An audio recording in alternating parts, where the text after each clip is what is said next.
What happens after the last breath? Is it the end of consciousness? Or does the self dissolve into emptiness, floating in the void?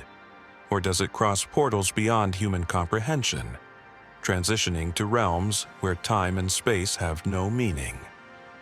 Welcome, fellow soul traveler, to one of the greatest mysteries that humanity has pondered for centuries. Today, we embark on a journey into the unknown, diving deep into one of the most profound and enigmatic texts in the history of spirituality, the Bardo Thodol, more commonly known in the West as the Tibetan Book of the Dead. Imagine for a moment a guide, not for life, but for death. A guide that leads you through the deepest, most mysterious moments of existence. This is the essence of the Bardo Thodol. But don't be mistaken, this is not just a simple manual about death. It is much more than that. It is a spiritual map, a guide to understanding what happens right after the final breath leaves the body, providing a blueprint for the transition from life to death and beyond. The Bardo Thodol offers wisdom on what comes next in this mysterious process, unveiling a journey that transcends the physical body and leads the soul toward a state of liberation. Padmasambhava, the Precious Master. The Bardo Thodol is not simply about endings, but about new beginnings. It's an opportunity to explore what lies beyond the veil, to understand the intricate dance between life and death, and to unravel the hidden pathways that may lead to spiritual enlightenment. Get ready, because we are about to cross through that sacred portal together, uncovering the profound messages within the Bardo Thodol, and perhaps, along the way, understanding a little more about the nature of existence itself. The Bardo Thodol, created by the revered master Padmasambhava, is one of the cornerstones of Tibetan Buddhism. Padmasambhava, a legendary figure in Tibetan spiritual history, was not only an extraordinary monk but also a mystical yogi who delved into the depths of esoteric teachings and sacred rituals. Born in India, he is credited with bringing Buddhism to Tibet in the 8th century, when the country was deeply rooted in its indigenous Bon spiritual practices. Tibetan Buddhists refer to him as Guru Rinpoche, which translates to Precious Master, a title that reflects his immense influence on the spiritual landscape of Tibet. Padmasambhava's role in the development of Tibetan Buddhism cannot be overstated. He faced immense challenges in Tibet, where the spiritual climate was filled with various deities, spirits, and traditions that were resistant to the new Buddhist teachings. With his profound knowledge of Tantra, mysticism, and sacred rituals, Padmasambhava overcame these challenges and helped establish a strong foundation for Buddhism in Tibet. One of his most lasting legacies is the creation of the Bardo Thodol, which was designed not only to guide the living, but also to offer a path of liberation to the souls of the deceased, helping them navigate the transitions after death. The early life and miraculous abilities of Padmasambhava. From an early age, Padmasambhava was recognized as a Mahasiddha, an individual who had achieved an extraordinary level of spiritual realization. He was known for performing miraculous feats, harnessing mystical powers that seemed beyond human comprehension. These extraordinary abilities were not just for show, they were tools he used to aid in the spiritual liberation of others. His deep understanding of the mind, consciousness, and the cycle of samsara formed the foundation for the teachings contained in the Bardo Thodol. At the time of Padmasambhava's arrival in Tibet, the country was undergoing a period of spiritual upheaval. King Trisong Detsen invited him to Tibet in the hopes of uniting the people under one spiritual banner. However, the prevailing Bon religion, rooted in shamanic practices and animist beliefs, fiercely resisted the spread of Buddhism. To overcome this, Padmasambhava used his deep knowledge of Tantra and ritual magic to tame the local spirits and deities, eventually integrating these forces into the Buddhist practice.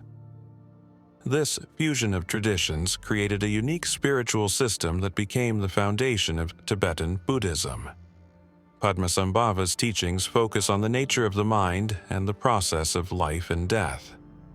In Tibetan Buddhism, death is not viewed as the final end, but as a transitional state, a moment of profound opportunity for spiritual liberation.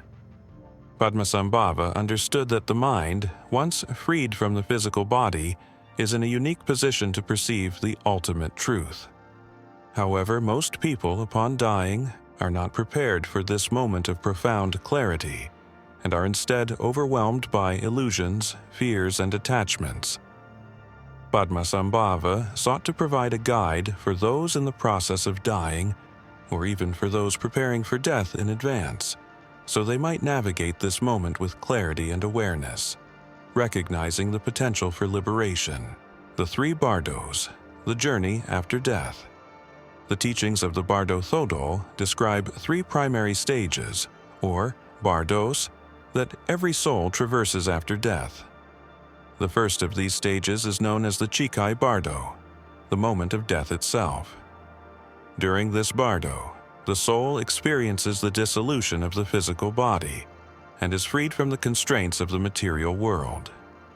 As the dissolution of the body reaches completion, the soul encounters the clear light, a brilliant and pure light that represents the primordial essence of the mind. This clear light is not just a physical light but a spiritual phenomenon, symbolizing the ultimate nature of reality, a state of pure, unfiltered consciousness.